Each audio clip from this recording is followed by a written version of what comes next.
Şuradan başlayalım. Yani Kürdistan Özgürlük Hareketi tarihsel adımlar attı. Toparlarsak bu adımları içinden geçtiğimiz süreçte nereye oturtuyoruz? Yani geçmişte arasındaki fark nedir? Yani 93'te de ateşkes vardı. Daha sonralarda ateşkes ilan edildi. İşte 99'da Sayın Öcalan'ın, Kürt Halk Önder'in esir düşmesi sonrası gerilla güçlerini geri çekti. 2004'te tekrar savaş başladı. Oslo süreci yaşandı. 2013-2015 çözüm süreci yaşandı. Ama bütün bunların arka planı ele alırsak bugün atılan bu tarihsel adımlar neye tekabül ediyor? Yani bana göre adımların toplamı da aslında çok ciddi bir mücadele işi. Yani dikkat ederseniz pozitif adımlarla Türkiye bir çözüme teşvik ediliyor. Türk devleti. Yani toplamında pozitif bir mücadele süreci diye söyleyebiliriz. Yani burada hatırlarsanız 90'lardan 2000'e kadar hep bölücü deniliyordu. Sonra demokratik konfederal çözüm, işte bir sınır, var olan sınırlar içerisinde de özgürlüğümüzü sağlayabiliriz. Ondan sonra bölücülük kalktı. Sonra hep de terörizm, işte silahlı mücadele. Şimdi bu argüman da ellerinden gitti. Onu da Önder Apo ve Kürt Hareketi ellerinden aldı. Şimdi ne diyecek? Şimdi yani kullandığı gerekçeler hepsi tek tek elinde alındı. İşte Türkiye'de milliyetçiliği geliştirmek üzerinden bunu yaptı. Diplomasisini bunun üzerinde inşa etti. Yani hem iç hem dış politika bu iki argüman üzerinde oturttu. İşte silahlı mücadelenin nedeniyle teröristtir. Daha önce özgürlüğünü isterken de bölücüdür. Bu iki temel argüman Türk devletinin elinden alındı. Yani Türk devleti bir anda silahsızlandırıldı. Yani evet, yani bir şey yok, şimdi ne diyecek? Yani kendine mesela milliyetçiliği şimdi neyle körükleyecek? Örneğin dış politikada neyle PKK'nın terörist olduğunu dayatacak? Veya Kürtlerin bölücü olduğunu, değil mi? Şimdi bütün tersine kendisi yayılmacı politika, başkalarının topraklarını işgal etmekle meşgul oldu. İşte Rojava'da bunu son 13 yılda gördük. Halen de bunda ısrar ediyor. Güney Kürdistan'daki son 10 yıllık ağır savaşı gördük. Kuzeyde yaprak kımırdatmadı. Öyle bir politika izledi. Şimdi dün de ben Avrupa Birliği ilerleme raporuna baktım. Orada da yani devlete dönük eleştiri dozajında ciddi bir artış var. Bu da önce dengeli miydi? Yani hem önceden de yani devleti... burada yine biraz Kürt tarafına atıyor ama ağırlıkta devletin ekonomik sistemi, hukuk sistemi, işte devletin sevk ve idare sistemi, yerel yönetimlere ilişkin yaklaşımı, yani boydan boya eleştiri var. Şimdi orada da diyor ki Kürt tarafı bu kadar adım attı. Şimdi artık genel olarak Türkiye ve Kürtler ele alınınca şuna hep vurgu yapılıyor. Kürtler bu kadar adım attı. Evet. Hepsine sıralıyorlar. Şimdi olmuş. Eskiden hani bazı ezberler vardı. Şimdi yeni bunlar hepsi, şimdi dünyanın Kürt ve Türk meselesine bakınca Kürt tarafı hep pozitif duruyor. Şimdi bunun üzerinden Türkiye tabii basınç yaşıyor. İçeride de diyelim ki en milliyetçisi neyle ikna edecek? Ellerinde gerçekten de şey kalmadı. Bence bu adımlarla da bu başka müzakere süreçlerine gerçekten benzemiyor. Hem müzakere de demeyeceğim çünkü henüz tek taraflı yürüyor her şey. Ama biraz Türkiye bu pozitiflik üzerinden çözüme dayatmaktır. Mecbur etmektir. Öyle bir durum var. Peki bu adımlar bir risk taşımıyor mu Kürtler için? Diyelim ki PKK'nın kendi pes etmesi, silah mücadele bırakması, işte militanlarını Türkiye'den çekmesi, tek taraflı atılan bu adımlar, tamam, Türkiye'yi teşvik ediyor, önünü açmak istiyor, sürecin devamını sağlamak için fedakarlık yapıyor. Ama bu bir risk taşımıyor mu yoksa? Yani şöyle diyeyim, ben sürecin Bahçeli'nin 1 Ekim'de başlattığını düşünüyorum. Yani biliyorsunuz DEM Parti selamladı. Ardından evet, 22'sinde Önder Apo'yu meclise davet etti. Soru şu, çıkış noktası olarak hep önemli buluyorum. Bahçeli neden böyle yaptı? Kafasına taş düşmedi herhalde, değil mi? Yok. Yani niye yaptı durup dururken? Hiç kim, o zamana kadar 1 Ekim öncesi hepimizin Bahçeli bir bakış açısı vardı. Ondan sonra birdenbire bir değişiklik. Ondan sonra herkes sordu, ne oluyor? Kendisi zaten sonradan izah etti, işte Türkiye devletin beka sorunu ortaya çıktı. Orta Doğu'daki değişimle alakalı olarak. Ardından şunu da gördüklerini düşünüyorum. Yani mesela şu soru da var. Önder Apo neden bu teklifleri kabul etti? Yani bu kadar adım atarken neye güvenerek yaptı? Bir, kendi halkı bu çöktürme planına karşı ayakta durmayı başardı. Özgürlük hareketi ve bu halk gerçekten amansız bir savaşta son 10 yılda karşı karşıyaydı. Yani Kürdistan'da neredeyse taş üstüne taş bırakmama noktasında devlet yeminliydi bitirmek üzere. Bir de bizim bulunduğumuz coğrafya, şimdi Gazze'yi herkes konuşuyor ya, Kürdistan 10 Gazze olabilirdi. Yani salt kuzey açısından söylemiyorum. Yani bu devletin hışmı güneyde de aynısına yol açacaklar. Rojava'da 3 parça Kürdistan'ı kavurabilecek bir intikamla üzerimize geldi. O yayılmacı politikası, kendi iktidarını bizim üzerimize inşa etmek üzerinden buna karşı muazzam bir direniş sergilendi gerçekten. Bakın katliamlar Avrupa'ya kadar geldi. Paris'te 6 şehidimiz var. Evet. Sınır dışına kadar bir katliamcı zihniyet dayatması olduğu için burada tabii buna halk ve özgürlük hareketi yani unutmamak için söylüyorum. Yani tamam Paris'te Sakine Cansız Veda sonra Emine katledildi arkadaşlar. Ama Türk devleti bu 10 yıllık şey içerisinde hani o gördüğümüz şehir savaşları mesela 2014'te çöktürme kararı aldı. Evet, ondan sonra Cizre, Nusaybin'de insanları katletti. SİHA ve İHA'larla yani bu faili meçhul cinayetler vardı 90'lı yıllarda. Onun yerine SİHA ve İHA'ları devreye koydular. Yani Kuzeydoğu Suriye'de, Rojava'da, Güney Kürdistan'da onlarca bilmiyorum yüzlerce insan böyle cinayet suikastlarla katledildi. Evet buyurun. Evet yani bunu unutmamak için söylüyorum. Bunu sürekli akılda tutmak gerekiyor. Evet yani çöktürme planının aşamaları vardı. İşte 2015'te kuzeyde 2 yönelimler, Bodrumlarda insanları yakma. Ardından siz de bahsettiğiniz 4 Kasım 2016'da siyasal operasyon devam oluyor. Önce toplumsal alanı teslim alma, siyaseti teslim alma. Ondan sonra da İHA'larla, SİHA'larla her tarafta saldırma. Şimdi bütün bunlar paralelinde diplomasisinde de aynısı. Kürt tarafını sürekli kriminalize etmek için her şeysini peşkeş çekti. Bütün bunların toplamında şöyle bir sonuç çıktı. Kürtleri kıramazsın. Yıkamazsın. Kürdistan Gazze olamaz. Bu tavrı koydu Kürt Özgürlük Hareketi halkıyla beraber. Bu arada tabii bu halk dünya çapında da bir dost kazandı. DAEŞ'e karşı direnişiyle. Yani Kürtlerin yıldızı farklı parlamaya başladı Orta Doğu'da. Şimdi Önder Apo buna güvenerekten bir de şöyle diyebiliriz, Kürtler Orta Doğu'da faktör olmaktan çıkıp aktör haline geldikleri için mi Devlet Bahçeli böyle bir pozisyon almak zorunda kaldı? Tabii şimdi bakıyorsunuz yani Kürt tarafı ciddi bir özgüvene sahip. Mesela Önder Apo neyin üzerinden bu kadar adım atıyor? Özgüven. Güveni neye dayalı? Verilere dayalı siyaseti yorumlayacaksak işte çıkan sonuçtu. Savaşı biz kazandık Kürtler olarak. Evet. Siyaseten de kazandık. Meşruiyet de sağladık. Dünya çapında mücadelemizin meşruiyeti sağlandı. DAEŞ'e karşı mücadele özellikle işte kadın özgürlük felsefesinin ortak yaşam, hiç kimsenin hayır diyemeyeceği bir tablo ortaya çıktı. İkincisi Orta Doğu'daki o denklemde Kürt diplomasisi de ciddi bir başarı elde etti. Yani düşünün dünya bölgede o kadar şey değişiyor ki bu değişimin içerisinde her tarafa cevap yetiştirme kabiliyetine sahip oldu. Tüm toplamında büyük bir şey oldu. Şimdi burada 52'den beri Türkiye'nin NATO üyeliğinden kaynaklı olarak Orta Doğu'da oynadığı stratejik bir rol vardı. Ama giderek Kürt meselesinin, Kürtlerin taleplerinin, Önder Apo'nun işte paradigması, yolu açtı, pratikleştirme boyutları hepsi Kürt tarafını daha fazla ilgi alanına dönüştürdü. Türkiye'de yayılmacı politikasıyla kendi müttefikleriyle arası açıldı. Şimdi hani sıfır sorun siyaseti vardı, stratejisi vardı biliyorsunuz. Strateji derinlik diyorlar değil mi? Şimdi ben size sorayım nereyle sorun yaşamıyor? Her tarafta. Yani herkes İsrail müttefiki sorun, Amerika müttefiki sorun, Mısır, ya Arap devletleriyle sorun.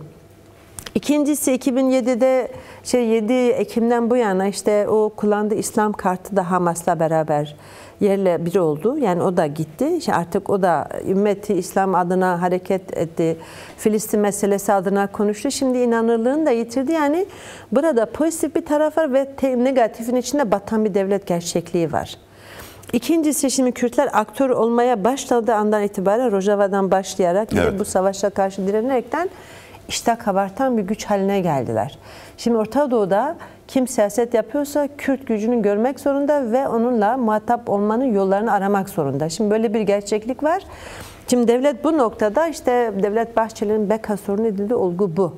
Yani Kürtler şunu öğrendi, Orta Doğu'daki değişimlerden faydalanabilecek bir kapasiteye sahip, bir esneklik politikasına sahip. Onun için de korktular yani. Önünü almak için tıpkı Atatürk'ün zamanında İngilizlerle Kürtler aman diplomasi yapmasın diye Kürt aşiretlerini toplayarak ama tabii şey yapmak. bu dönem öyle bir dönem değil çünkü. Yok, aradan 100 yıl geçti. Kürtlerin Kürt aklı ön planda yani. No, gerçekten bir Kürt aklından bahsedebiliriz artık. Bir Kürt duruşundan bahsedebiliriz. Bir Kürt ideolojisinden bahsedebiliriz. Kürt stratejisinden bahsedebiliriz ve Kürtlerin taktik zenginliğinden de bahsedebiliriz. Evet. Yani artık Kürdistan ve Kürtlük bir realitedir Orta Doğu'da. Hani artık kendileri de dedi ya, Sykes-Picot gitti. Değil mi? Onlar da söyledi. Amerika'da söyledi.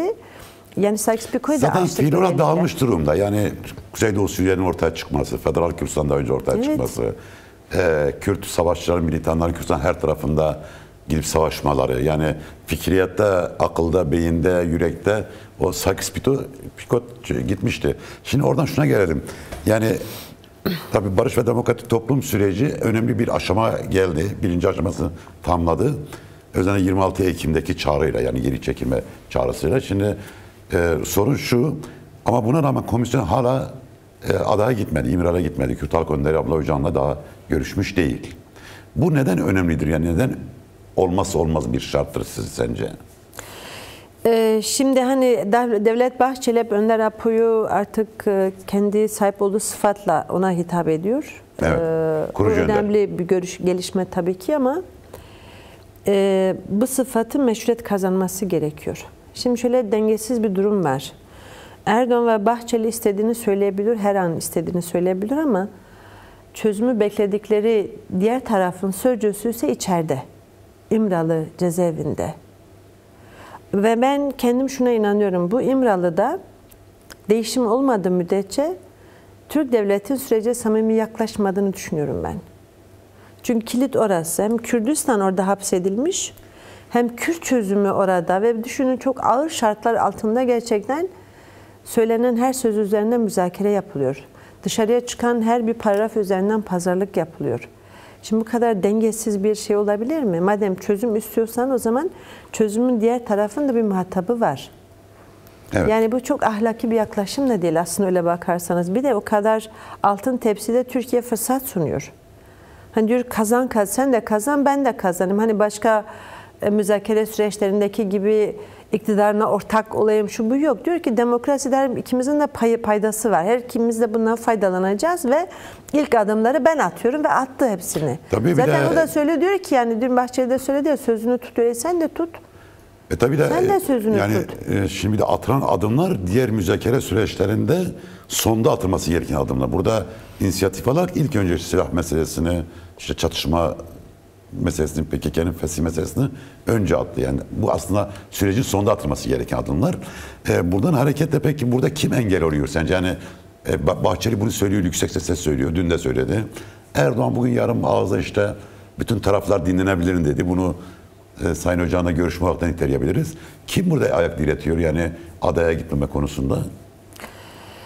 Yani norm ve norm dışı devlet olgusunu Önder Apo hep ona dikkat çekiyor. Şimdi Devlet Bahçeli biliyorsunuz bir sürüsünü atlattı yani. Ecevit'inden Süleyman Demirel'in ta Türkiye siyasetinde 50 yıldır politikada olan, şu anda tek kişilerden birisi olarak kalmış. Dolayısıyla devletine hakim olan birisi. Erdoğan'ın çok öyle bir derdi yok Bahçeli. İkisinin olaya bakışı veya daha doğrusu devlet olgusuna, birisi iktidar eksenli bakıyor, iktidarını idame üzerinden. Diğeri ulus devletin karşı karşıya kaldığı zorluklar üzerinden Türk devletine bakıyor. Şimdi bana öyle geliyor ki danışıklık, dövüş var aralarında İmralı söz konusu. Çünkü Önder Apo'nun özgürlüğü ve sürece muhatap olarak, resmi olarak girmesi partileri aşan bir durumdur. Çünkü Kürt sorunu Türkiye'nin en derin sorunudur. Yani bu sorun Türkiye'yi gerileteceği kadar ilerletebilecek, çözümü de ilerletebilecek, devletin nefes aldıracak bir sorundur. Yani devletin beka sorunu bana göre Kürt sorunun kendisidir ve çözümünde muhatabı belli. Bu noktada çözüme yanaşmakta sıkıntı çekiliyor. İşte gördük mesela mecliste bir anne Kürtçe konuştu diye bırakmadılar. Evet. Bu kadar halen o ırkçı şeylerinde bir aşınma yok. Halen 100 yıllık hani Kürtleri böyle güvenlik sorunu merkezine oturttular ya, güvenmeme olayı var. Ben Önder Apo'nun bu kadar adım atmasının nedeni de bu güvensizliği kırmak üzerinden. Yani gerçekten samimi adımlar atılıyor. Bir de Kürtler gerçekten bu devlete mecbur değil. Yani etrafındaki olan bitenlere baktığında Kürtlerin çok farklı seçenekleri de var yani. Bunu devlete kavratmak önemlidir diye düşünüyorum. Tabii bu seçeneklerden en barışçı yolu denemek, ısrar etmek evet, önemli. Mesela bir sürü müzakere süreçleri yaşandı. Hepsi silah olsun mu olmasın üzerinden kilitlendi ve burada Önder Apo'nun farkı şu noktada, tamam silah benim için çok belirleyici çünkü zaten benim politikleşmiş bir halkım var. Ne istediğini bilen, burada siyasi mücadelesini verecek bir halkım var zaten. Bu dostlarım da var diyor. İkincisi devlete hepsi bakıyor Kürt tarafına.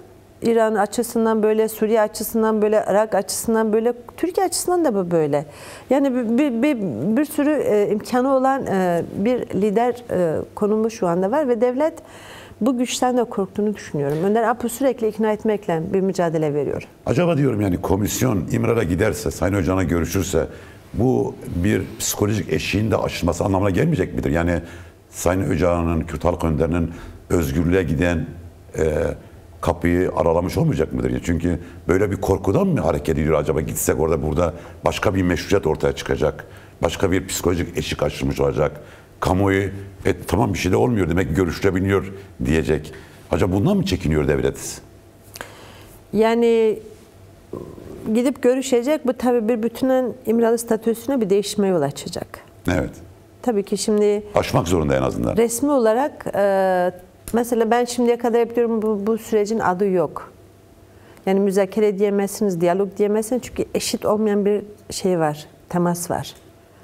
İşte Devlet Bahçeli ve Erdoğan dışarıdan istedikleri an, istediği her şeyi konuşup İmralı'nın, mesela siz İmralı'ya nasıl gidiyorsunuz? Devlet bırakırsa gidersiniz. O kendi başına bir sorun ama öbürlerinin öyle bir sorunu yok.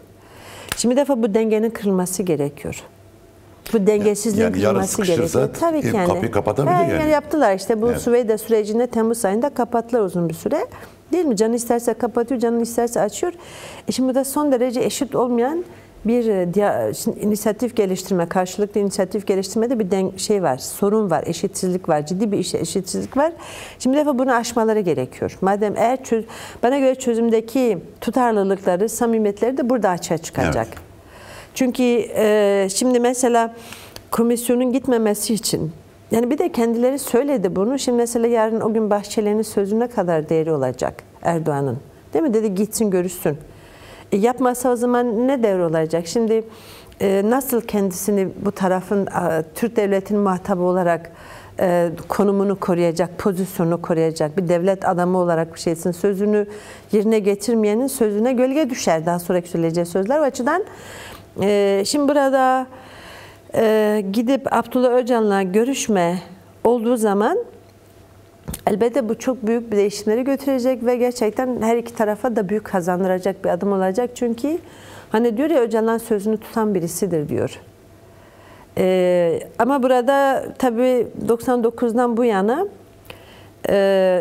sürdürdükleri istikrarlı sistematik bir politika vardı. İşkenceyle yok etme, her türlü şeyde yok etme. Şimdi bu 27 yılın da öz eleştirisi olacak aslında. Biraz da o noktada bir kaygıları var. İkincisi Önder Apo'nun gücünün farkında olduklarını düşünüyorum. O konuda da çok şey değiller. Karar vermiş değiller diye düşünüyorum ben. Peki tabii bir süreç var. Yani sürecin adını yani süreci içeriğine ilişkin yani nasıl yürüdüğüne ilişkin gerçekten kafalar karışık. Yani bu bir aslında Barış ve Demokrat Toplum çağrısı yayınlandıktan sonra Besi Ozat o zaman Medya Haber'e konuşmuştu. Demişti ki bu çağrı aynı zamanda bir İmralı'da yapılan müzakereler sonucu ortaya çıkmış bir metindir demişti. Orada bir müzakere ama bu şeffaf olmuyor.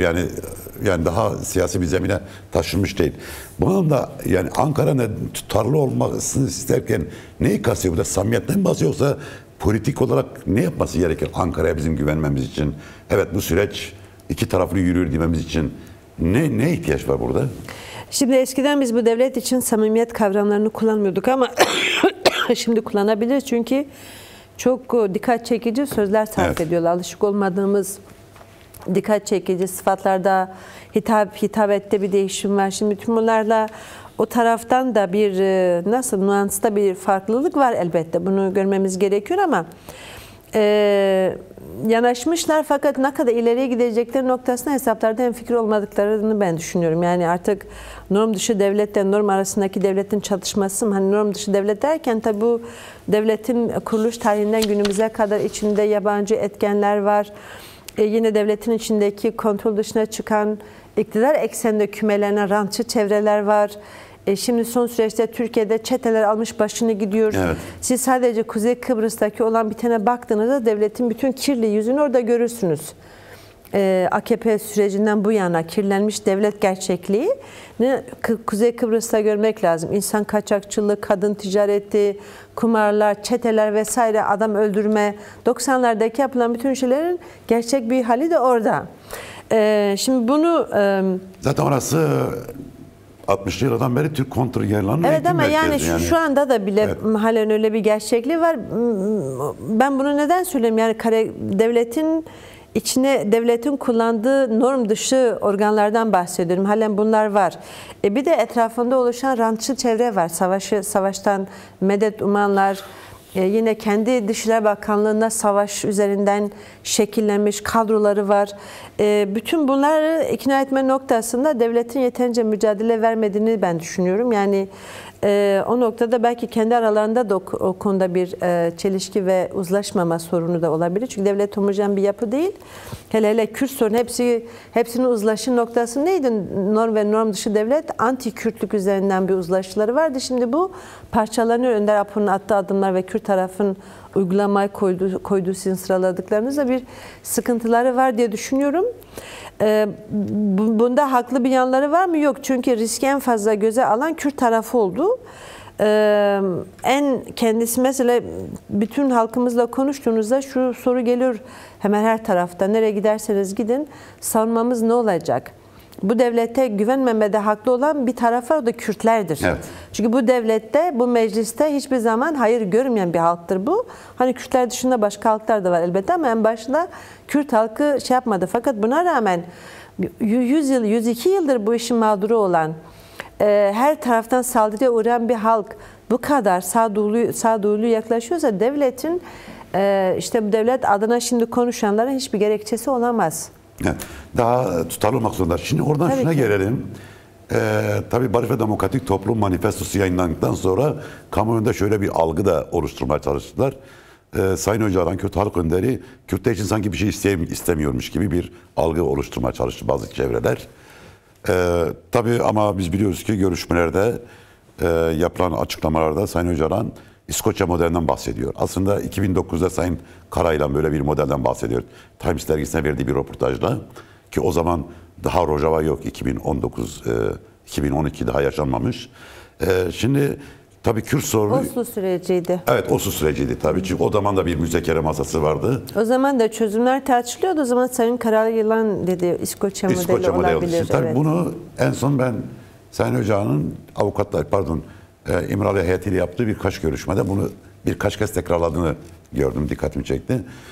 Nedir bu İskoçya modeli? Belki hani biraz izleyicimiz açısından bu neye tekabül ediyor? Neden Türkiye'de Kürt sorunun çözümü için hatta Rojava'da böyle bir model geçerli olabilir? Çünkü ilk baktığımda şöyle bir şey var. Üniter devlet içerisinde asimetrik özellikten bahsediliyor. Evet. Yani İskoç modelinin önemi şu noktada var. Yani yerel İskoçya coğrafyasına giren ne bölgeler varsa ana dilde eğitimdir, kültürünü yaşamadır, eğitim sistemi, sağlık sistemi, sendikal sistemi hepsi kendisine ait. Sadece iki hususta Londra'ya bağlı: bir savunma, iki finans, üç dış politika. Hani kendisi de ittifak geliştirebilir ama diyelim ki Birleşmiş Milletler İngiltere heyeti gittiğinde İskoç heyeti gitmiyor. İngiltere gidiyor onlar adına. Aynı şu andaki Irak gibi. Mesela Irak'ta geçen Birleşmiş Milletler Genel Kurulu'na Irak Cumhurbaşkanı Kürt'tür. Kubat Talabani de vardı heyeti ama Kürt heyeti olarak gitmedi. Irak heyeti. Birleşik Britanya Krallığı adına gidildi. Öyle o heyet içerisinde. Şimdi İskoçya modelinde bu üç faktör yok. Finans, dış politika ve savunma. Bunlar Londra'ya bağlı. Köklü yasaların değişimi de İngiltere'deki, Londra'daki meclisin onayını gerektiriyor. Ama bu müzakereyle sağlanan bir şey. Parlamentosu var. Yani. Kendi ulusal bir parlamentosu var. Kendi siyasi partileri de var. Ve diyelim ki İngilizlerin de partileri var. Diyelim İşçi Partisi kendi kardeş partisini orada oluşturabiliyor. Yani böyle bir akışkanlık, iç içelik bir durumu var siyaseten. Türkiye açısından da bu olabilecek bir modeldir. Zaten hani biliyorsunuz savunma politikası derken Önder Apo savunma politikasının Kürtler açısından tek silahı öngörmüyor. Yani silah öngörmüyor. Diyelim ki diyor demokratik toplum kendisini örgütledikçe, yerellerde örgütledikçe kendi savunmasını gerçekleştirebilir kendi bilinç düzeyiyle. Bu noktada şey yapıyor. Finans alanda da tabii kuzeyde hani Türk devletinin şu anda Kürdistan'daki yeraltı yerüstü zenginliklerden faydalanan bir devlettir. İşte en temelde iki nehirimiz üzerinden, işte Dicle ve Fırat üzerinden hem Suriye sıkıştırdı hem Irak sıkıştırdı. Aynı zamanda elektriğini de bu barajlar üzerinden orada sağlıyor Türkiye açısından. Mesela Dicle ve Fırat üzerinde inşa ettiği barajlarla Türkiye ayakta önemli oranda elektriğini karşılıyor. Şimdi bu noktalar hepsi müzakere işleri. Yani yereldeki yeraltı yerüstü zenginliklerin paylaşımı İskoçya'da gerçekleşiyor. Mesela İskoçya kıyılarında çok sayıda gaz rezervörleri var denizde. İskoçya'ya ait, onun coğrafyasına giren. Bunu daha çok Londra denetliyor. Ama şöyle de yapıyor, yani bir kısmı da İskoçya'ya veriliyor. Yani kalkınması için. Son süreçte vergi sistemini de geliştirdiler. Daha önce bu sorundu. Biz vergi toplayabilir miyiz? İskoçya, İngiltere'den, Londra'dan bağımsız olarak onu da kısmen sağladılar. Brexit sürecinde biraz sorunlar çıktı. İskoçlar Avrupa Birliği'nde kalmak istedi. İngiltere bırakmadı. Öyle bir sıkıntıları vardı. Onlar da o zaman şeyi tehdit ettiler. Biz referanduma gideriz, bağımsızlık. Tekrar 2016'da öyle bir gündemler oldu ama genel olarak şöyle bir yaklaşım var İskoçya genelinde. Yani bizim durumumuz fena değil. Kalabiliriz. Eğer İngiltere bizi zorlarsa da referanduma gideriz. Onlar da öyle. Şimdi ama orada paradigmatik, ideolojik bir yaklaşım yok. İktidarı paylaşma şeysi var. Önder Apo'nun bu noktadaki çözümü mesela iktidarı seninle paylaşım değil de iktidarın demokratikleşmesi mücadelesini veriyor. Fark biraz bu noktada var. Bence Türkiye'de uygulanabilecek bu modeldir. Zaten Avrupa Yerel Yönetimler Şartı'nda da zaten öyle bir şey öngörüyor. Diyor ki hani Türkiye biliyorsunuz 12. maddeyi imzalamadı. O da işte siyasi örgütlemedir. Dil ve para meselesi, finans sektörü. Onları bir de siyasi örgütleme. Bu 4 maddeyi imzalamadı. 12. maddenin alt şeylerini imzalamadı bu yerel yönetimler şartını Avrupa Konseyi'nin. Bunu bile imzalasa ilk aşama açısından iyi olur. Çünkü İskoçya'ya gidecek kadar devlet zihniyeti buna yeter mi, açık mı bilemiyorum ama gerçekten de Türkiye kazandıracak bir ama zaten şeye bakınca yani İskoçya'da da işte Belçika'da da biliyoruz Flemenler ve balon meselesinde de biliyoruz. Belçika'da bir federal Kanada'da da öyle, evet. Kanada'da öyle. Bu tabii federal sistemler belli aşamadan geçerek bugüne geliyor, olgunlaşıyor. Yani tabii Türkiye'de bu dediğimiz model bütünüyle bir uygulanabilir bir model midir? O ayrı bir konu. Çünkü Türkiye'nin Kürdistan kendi dinamikleri var. Ama sanki yerelin güçlendirilmesi, siyasi ve idari özellik, Kürtlerin kendi kendisini yönetmesi bu sadece devletle alakalı bir şey değil. Yani bu alan açıldığı zaman sizin ne kadar örgütlü olmanıza, sizin ne kadar bunu yürütebilmenize de bağlı yani, öyle değil mi? Yani yoksa hani devlet size çok şey vermeyebilir ama sizin bir takım şey zorlayarak götürmeniz gerekiyor diye düşünüyorum. Tabii İskoçya örneğinde şöyle bir durumda var, yani sivil toplumun çok güçlü olduğu bir alan. Yani her şey Londra'dan bekleyen değil, kendi kendisi de üreten bir toplumsal gerçeklik ve bu çerçevede örgütlenen bir şey de var yani. Ama böyle nasıl İngiltere ile Birleşik Krallık'la karşı karşıya gelmeyecek, daha çok uzlaşı, işte sorun olduğunda Londra'ya gidip çözümü üzerinden böyle fleksibil bir fikir alışverişi, bir mücadele süreci her zaman var. Bu çok iyi bir şey yani, tartışarak sorunları çözmek. Öyle bir şeyleri var. Mesela belediye zabıtaları vesaire kendileri oluşturuyor. Polis ve asker daha çok Londra'da belirleniyor. Öyle bir durumları da var ama hani bu Türkiye şu anda eğer zihniyette bir değişim olursa, hani Önder Apo'nun da söylüyor, diyor ki yerellerde işte valiliktir, belediyelerdir, halk kendisi seçsin. Demokratikleşsin bu Türkiye. Yani yani bütün Türkiye açısından söylemiyorum. Öncelikle Kürdistan açısından bunu söylüyor. Şimdi bir İmralı'ya gitmeye bile sorun yapan, komisyonu İmralı'ya bile göndermeyen birisi devletin böyle bunu hemen evet diyeceğini düşünmüyorum. Fakat burada halkın mücadelesi çok önemli. Ama tabii yani evet. müzakere yol açacak mücadelenin kendisidir. Şimdi bunun için beklemekten vay ne olacak, ne olacak. Şimdi zaten görüyorsun Önder Apur nereye kadar yapabilecek? Yani bu İmralı'nın bu şartlarında değil mi? İmralı'ya gidiş geliş bile devletin kontrolde olan bir şey. O zaman Kürtler elini taşın altına koyup deneyleri zaten var. Kooperatif deneyleri var. Meclisler kendi sorunlarını çözme deneyimleri var. Sivil toplum alanı üzerinden Kuzey Kürdistan'da muazzam bir deneyim var. 2007'de başlayarak filizlenen, kendi kendisine yeterlilik düzeyine gelen bir tecrübe de var aslında. Şimdi bunları canlandırmak. Çünkü zaten devletin en korkusu neydi? Bölücülük, işte bölme. Zaten onu öngören bir şey de yok. Şimdi burada mücadelenin güçlü olması gerekiyor. Yani bu doğrusu, noktada toplumun bunu evet, talep etmesi gerekiyor ki müzakere bunun üzerine olsun. Şimdi bu ayak hep böyle bekleyelim ne olacak? Değil de şimdi tam zamanıdır bunu istemek. Ya ben Kürdüm. Zaten sen artık beni inkar edemiyorsun. Ta kimden başladı? Süleyman Demirel'den başladı 93'te dedi ya, evet, Kürt realitesi. Ondan bu yana artık bu Kürt kavramı, bu mücadele sonucu biz gündeme koyduk. Bütün bunlar bizim mücadelemizle oldu. Devlet bize bir şey vermedi. Adımızı ağzına alması da bizim mücadelemizle oldu. Ya sen bizi inkar edemezsin. Biz var olan, biz bir halkız. Aradan geçti ve diyoruz artık uluslararası, küresel anlamda da bizi inkar eden o eski sistem bitti yani. Çöktü o Sykes-Picot'u.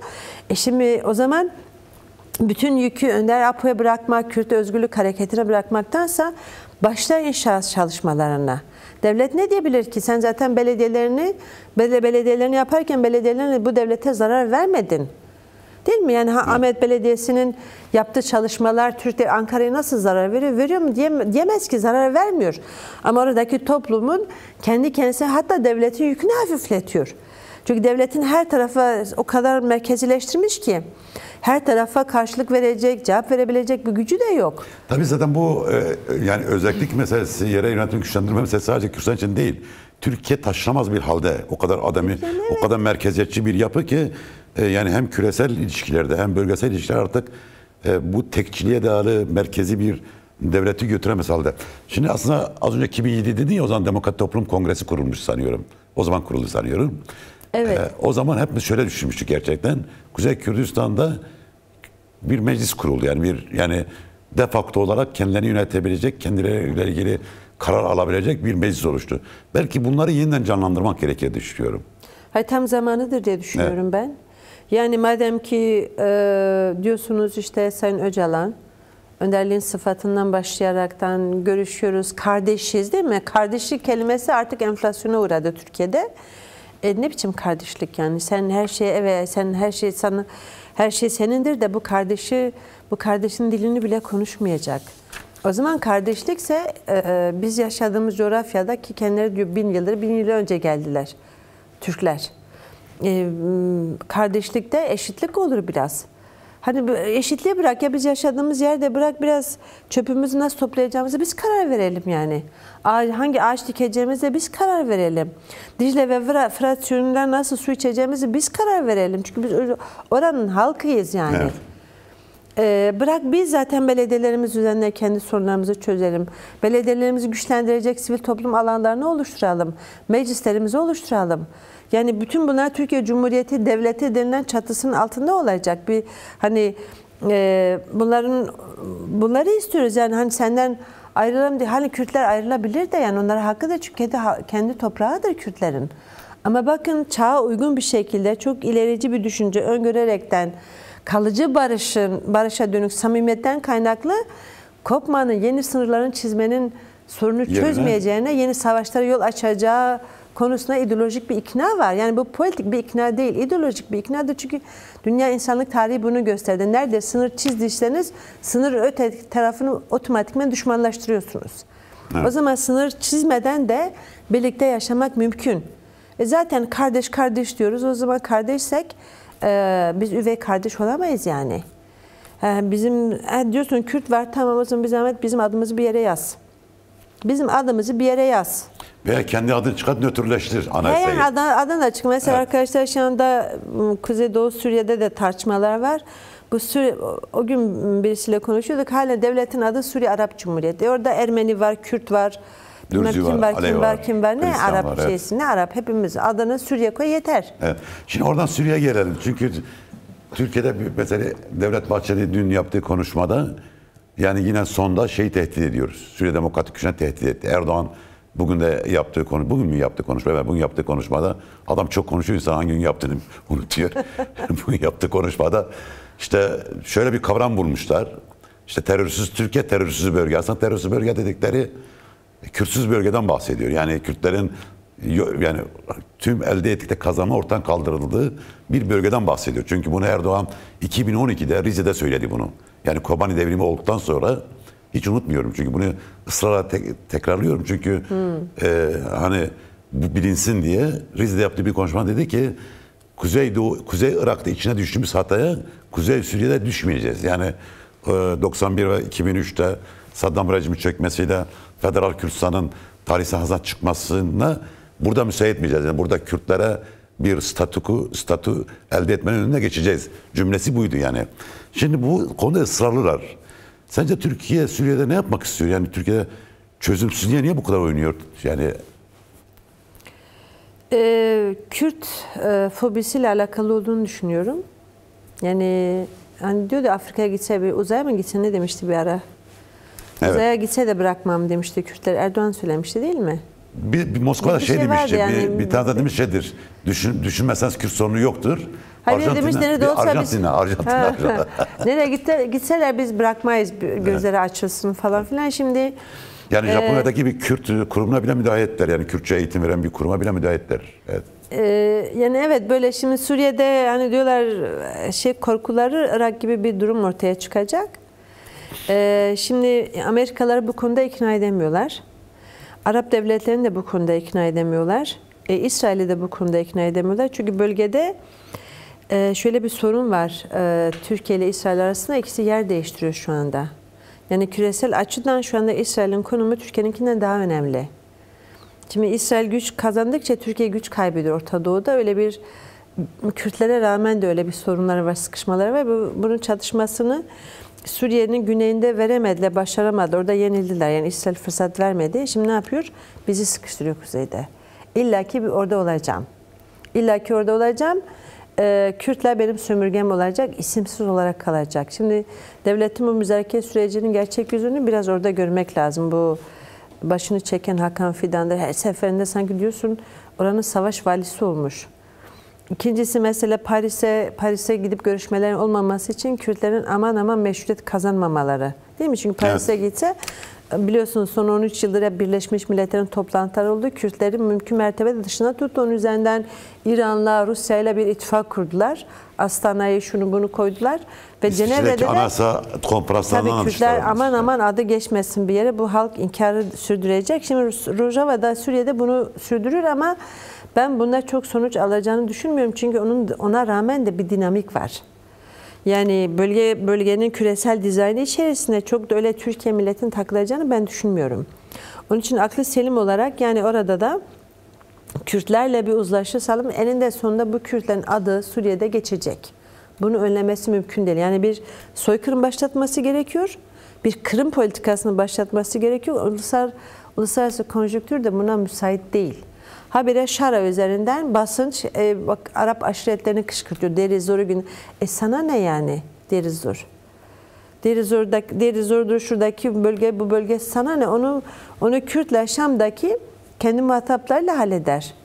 Zaten Kürtler dışında bu rejim dışında da bir sürü güçler var. Bir müzakere süreci zaten yürütülüyor. Sen ne istiyorsun? Senin orada ne işin var yani?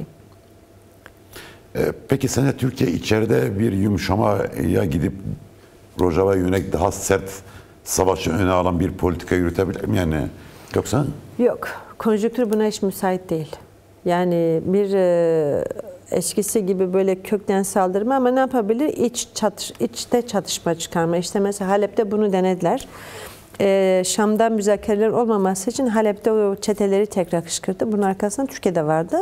Daha önce Süveyde olayını yaşadık. Süveyde'de başarılı olsalardı aynısını Rojava'ya da dayatacaklardı. En son yine Halep'te bunu denediler. Aman Kürtleri savaşla meşgul edelim, infal durumunu yaratalım, müzakereye gitmesin. Yani Kürt'ün adı resmiyete kavuşmasın diye bunu yapıyor. Bütün derdi bu.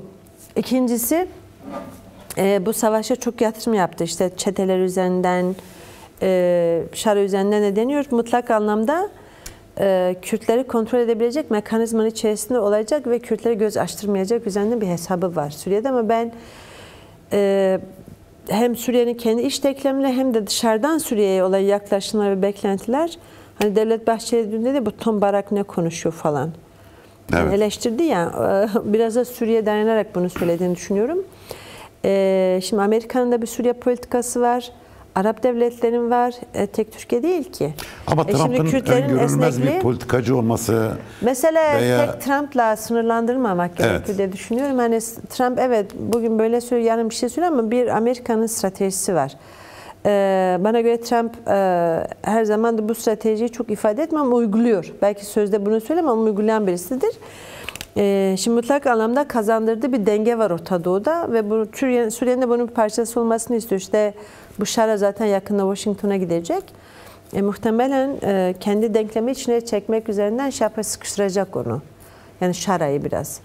Ben Rojava ve Suriye'de çok şiddetli bir savaşın şimdilik çıkacağını düşünmüyorum. Evet, şimdi tabii uluslararası güçlerin, bölgesel aktörlerin rolü önemli de ama bu mudur esas, yani Türkiye'nin müdahalesi yönünden, yoksa Kuzeydoğu Suriye'nin örgütlü yapısı, askeri gücü, Kürt dinamiği burada nasıl bir rol oynuyor? Yani dış faktörler mi burada çok belirleyici, yoksa içteki sizin durumunuz belirleyici? İşte dediniz ya daha önce hani şöyle bir şey algı çıkabilir ortaya. Yani şimdi bir de Türkiye orada yenilgiye uğradı. Hani Erdoğan diyordu ya, Kobani'de gidip yıkacağım, sonra gidip camide namaz kılacağım. Bütün o çetelerini biz yendik. Orada kaybetti Türkiye savaşı. Erdoğan'ın ve Türk rejimi biraz böyle intikamcı bir yanı da var tabii. Peşini bırakmıyor. Fakat hem Kürt tarafın kazandığı tecrübe var bu savaşta, hem diplomaside kazandığı büyük bir tecrübesi var. Bir de çok ciddi örgütlenmiş bir halk tabanı var. İki, halkları birbirine kışkırtacak zemin de çok zayıf. Çünkü mesela şöyle demokratik bir model inşa edildi. Belki %100 mükemmel değil ama oradaki halklar hepsi ortak şunu anladı. Biz askeri müştereklerde buluşursak, birleşirsek hepimiz var olabiliriz. Birbirimizi kabul edersek. Tabii ki ve bu kültür oturtuldu diye düşünüyorum. Hani olabilir ki bir aşireti kışkırtabilir ama bu bütün aşiretleri kışkırtabilecekler anlamına gelmiyor. Çünkü aşiret de bir devlet gibidir Suriye'de, Rojava'da. O açıdan ben bu noktada da büyük bir başarının olduğunu düşünüyorum. Yani çünkü çok denendi. Kürt-Arap çatışmasını çıkarma halen Hakan Fidan'ın ve Dışişleri Bakanlığı'nın ve MİT'in peşinde olduğu öyle bir politika günlük olarak yapılıyor. Peki bu günlük olarak sürekli tehdit etmeleri Rojava'yı acaba el yükseltmek için midir? Yani Suriye müzakerelerinde SDG ile Şam arasında süren müzakerelerde Türkiye bir psikolojik savaş mı yürütüyor? Yani eğer şartlar buna uygun değilse, askeri bir müdahale söz konusu olamayacaksa, yapamayacaksa bunu acaba... 2012'de bunu denedi, savaşla denedi biliyorsunuz. En son Tişrin Barajı'na karşı da geçen sene biliyorsunuz çok şehadetler yaşandı. Fırat suyunu keserekten savaşını sürdürüyor. Yani elinden geleni ardına koymadan yaptı Rojava ve Kuzeydoğu Suriye karşı. Fakat sonuç almadı. Şimdi bunu içteki siyaseti karıştırarak bu sürdürüyor. Baskılayaraktan, terör estirerekten, içte yani. Mesela şara diyelim ki çözüme yanaşıyor, geri çektiriyor. Zaman kaybettirmeye çalışıyor. O arada biraz kendi iktidarını inşa etmek istiyor. Fakat Kürtleri kontrol altına alaraktan. Yani kesin şöyle bir durumları var. Yani güneydeki oluşum Suriye'de çıkmayacak gibi bir şeyleri var. Yani Güney Kürdistan'daki bir oluşumun çıkmaması. Ama orada da böyle bir politika izlediler. Uzun dönem Federal Kürdistan'ı inkar ettiler, reddettiler. Hatta Sayın Barzani, Sayın Talabani o dönem hatırlıyorum. Aşağılayan şeyler söylediler. Bunu referandum döneminde de denediler. Ama sonuç olarak Federal Kürdistan'la bir şekilde ilişki kurdular. Tamam, orada Kürdistan Özgürlük Gerlası'nın olması bir faktördü. PKK'nın Türkiye içindeki Kürdistan'da, Kuzey Kürdistan'da yürüttüğü mücadele bir faktördü. Böyle bir ilişki. Bir de bölge dizaynında Irak'ın önemli bir şeysi vardı. Evet, genel olarak değil mi? Evet. Arka bahçeler aranıyordu. O arka bahçelerde Kürtler ayakta durdu. Evet. İşte Kürt Özgürlük Hareketi'dir, diğer Kürtlerdir. O açıdan önemi artan bir şey oldu. Ama şimdi aynı durum Suriye'de var acaba. Bundan hareketle yani Türkiye, Suriye'de Kürtler, SDG, Suriye Demokratik Güçleri, özel yönetim hem bölgesel hem de uluslararası aktörler tarafından gözetlenen ve Suriye'yi de kurucu bir aktör olduğunu sürekli söylenen bir durumda. HTŞ de biliyor ki Kürtlersiz bu işi götüremez. Yani şimdi zaten daha önce de Önder Alpay üzerinden de çok ciddi... Bu nedenle Türkiye makas değiştirebilir mi? Yani Kürtlerle barışçıl bir geçişe geçebilir mi Suriye'de? Yani Suriye Kürtler çatışarak değil de barışarak Suriye'de kalma yolunu deneyebilir mi? Yani akıllıysa, devlet akıllı, hayır, ben akıllı değilsin, mantıklıysa... analizi merak ediyorum. Yani şu andaki Türkiye'nin durumuna baktığımız zaman ne okuyoruz gelecekte birkaç ay içerisinde, birkaç yıl içerisinde? Yani mesela ben komisyonun gidip Önder Apo ile görüşmesinin yeni bir sürecin kapısını aralayacağını düşünüyorum. Evet. Bunun bir parçası tabii devletin Suriye'deki politikası da zaten Önder Apo'yu da o noktada hani daha önce de kasede üzerinden işte çağrı yap, silah versinler. Önder Apo demişti benim kırmızı çizgimdir, oraya dokunmam. O noktada bir netlik var. İkincisi hani Kürtler sorununu rejimle çözsün, oradaki rejimle çözsün. Mesela Kürtlerin Türkiye'nin Suriye ve Kuzeydoğu Suriye, daha doğrusu Rojava noktasında orada esnek bir politika sergiliyorlar. Hani mesela ticaret boyutunda ortaklaşma olabilir gibi evet. teklifler var. Rojava ile hani sınır kapısı da Nusaybin ve Kamışlı Türk ticaretinin burada şey yapması, yani o konularda kapalı bir duruş yok. Dolayısıyla Türkiye'nin bu kadar karıştırmasının bir anlamı yok yani. Çünkü Kürtler aman sen çık şu bu falan demiyor. Çünkü dese de hepsine diyecek çıkın burada. Yani bütün devletlere hani davet etmediler. Orada olanlarla diyor madem buradasınız artık sizinle birlikte diyalog içinde buraya bir inşa yaratacağız. Yani böyle bir evet. Demokratik, diplomatik anlayış da var Suriye'de. Buna Türkiye'de dahildir. Yani demokrasi kültüründeki yoksunluğundan kaynaklı benim olacak, Kürt'e göz açtırmayacağım mantığı üzerinden ona kaybettirecektir diye düşünüyorum ve ben önümüzdeki süreçte bu noktada Türkiye'nin bir şekilde orayı kabul edeceğini düşünüyorum. Evet. Yani kuzeydeki gelişmelerle alakalı olarak, İmralı'da yürütülen şeylerle alakalı olarak yine Kuzeydoğu Suriye'deki arkadaşların yürüttüğü diplomatik kabiliyetle Türkiye bir noktada bir uzlaşıya çekebilecek bir zemin olduğunu görüyorum. Bir de küresel boyutta, bölgesel boyuttaki değişimleri de gözeterek böyle bir şeyin çıkacağına inanıyorum ben şahsen. Evet. Çok teşekkür ederim Nilüfer Koç. Keneker Dış İlişkiler Komisyon Sözcüsü programa kattın, görüşlerimizi paylaştın. Çok sağ ol, çok var ol. Rica ederim. Sevgili izleyiciler,